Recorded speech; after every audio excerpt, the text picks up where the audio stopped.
the longtime three-time Super Bowl champion, longtime protector of Tom Brady, joining me here on the Rich Eisen Show. Did you hear that whole thing, Matt? Yeah, I mean, and by the way, I had no idea when I first got on that it was the boys from Impractical Jokers. I mean, I guess having known that now after the fact, I expected more. How good are you at practical? What's the best practical joke you've pulled in your time with the Patriots, Matt? Do you ever practice? You don't have enough time in any day to get into all those. I mean, look. My role was to be the yin to Bill's yang, right? I mean, he was always about winning and, doing your job and, this, that, and the other. I was all about, all right, whose car can I steal and what guy can I set up and how many cameras can I get in this room without anybody knowing it? Mm-hmm. I mean, I enjoyed that. I probably worked harder at that than I did my actual job. Is Brady a practical joker? No. But here's the thing, right? You don't have to be when you have a lot of money. you just pay people. Listen, and the example for that was set with Bledsoe. Bledsoe was Bledsoe was the ultimate enemy. He had a lot of money, mm-hmm. and he loved messing with guys. So when I got to New England, I was always hearing the stories about how he had literally a dump truck delivered. Probably, 25 yards, which is enough to mound up, the size of your home in front of a guy's house where his driveway entered off the road. So the guy couldn't drive into his home because there's a mountain of gravel. And, or the time that he had a guy's entire house moved into his basement for the moving company. So he came home and there was not one piece of furniture or anything on the walls. So we've had a long line of jokers. Practical jokers, not impractical. Fantastic. Matt Light of the New England Patriots in their championship seasons, Super Bowl winning seasons, let's put it that way, because championship seasons have continued since he retired. Go to lightraffle.org for the ability to win tickets to the AFC Championship game. Matt, is that what's going on in the Light It Up AFC Championship Raffle? Yeah, it's always exciting at this time of year, especially for even an old has-been, a guy that's been out of the game for a while. We do these raffles, and this one's no different. It's to benefit our foundation. That if you go to lightraffle.org, you spend $10, you get 5 tries at this raffle that we have. You can spend a lot more and get a lot more tickets, but at the minimum $10. And listen, we have six tickets to the game.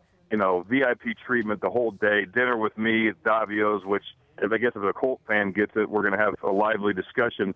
But it's a phenomenal package, and right now we're over the $100,000 mark race for our foundation, and we got 24 hours roughly to go. We're pulling the winner at 1 o'clock on Friday, so I'm really excited about it, and it's just a cool opportunity to come hang out. Courtyard Marriott's given 2 nights stay, so the package has everything in it, and it's been big for us in the past. Yeah, well, I know the Courtyard Marriott people. They're good people, and you're a good guy, and this is a perfect way to raise money and also enjoy a football game. Go to lightraffle.org if it works for you to go to the AFC Championship game, and it certainly works for Colts and Patriots fans. How does Tom Brady handle, and you think, Ray Lewis's comments about the Tuck rule, basically all that he's about, Matt? What an angry elf! I mean, that's that comment just must have been he must have been thinking back on some of the old matchups and stuff. I mean, I don't know. I don't think Tommy ever really cares about that stuff. It's he's got so much to focus on right now, and. None of that involves Ray Lewis or anything that he's talking about. And I was actually a little bit surprised to hear. I mean, Ray's typically, takes the high road on a lot of that stuff, and for whatever reason decided not to on this one. But, I think Tom Brady's body of work kind of speaks for itself. Yeah. And what do you think about the Patriots' chances on Sunday, Matt? Can you break down this game for me from your point of view? Certainly since Indianapolis certainly got after Peyton last week, plastered some receivers, played well in the trenches, essentially won the battle in the trenches last week, and that is from where you would win battles and championships, Matt. Yeah, well, listen, I mean, you look at Indianapolis and the job they did. You don't go into Mile High and literally just out-physical a team like that unless you have a lot of confidence. And they're playing with a lot of confidence. Defensively, they're flying around. I mean, you know, it was demoralizing if you were a fan out there in Denver and having to suffer through that. I mean, I don't think Denver ever really saw the physical side of that game, you know, being a big part of it. But they did. They came in there and muscled their way through it. They got a great victory. I like Luck. I like everything about the guy. I mean, he's, you know, articulate. He's a good guy on and off the field. He's really good at what he does, and they've hit a real stride here in New England. I mean, look, they got so many weapons offensively, and you know, Tommy's going to understand what they need to do. Hopefully all the rest of the guys are all on the same page and they have a great week of preparation. But I boil it down to this. The game of football is all about, you know, physical play. And it's a violent game. So whoever's the most violent and they come out early with a lot of violence is going to win that game. I'm old school maybe in my thought process here, but let's just go out there and hit them in the mouth, and hopefully New England can be relaxed and loose and amped up for this one and not so tense and, you know, worried about doing their job and, you know, just play the game of football. Matt Light, former Patriots tackle, three-time Super Bowl champion, joining me here on the Rich Eisen Show. What is Belichick like championship week? What's he like to be around?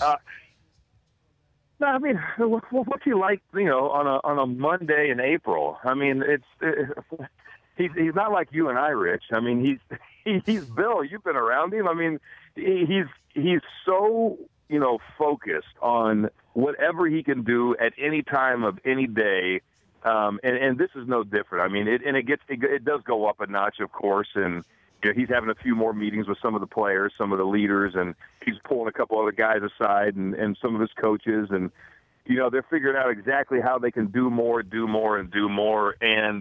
you know, look, it's up to those guys to be able to take all that information in and try to digest as much as they possibly can in a short week. How much longer do you think he's going to do this?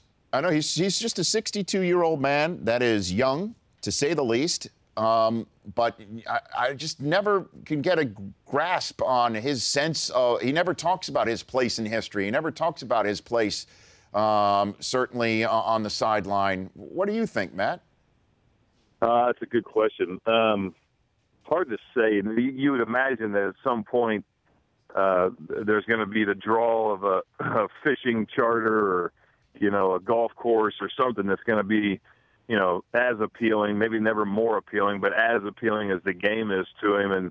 And you know, his legacy is locked in, but, you know, I think, you know, the desire to get another championship and all that kind of stuff is still obviously burning bright in him. And I don't know. I'm not sure that maybe he'll be complacent with, you know, walking away from the game until he gets another one.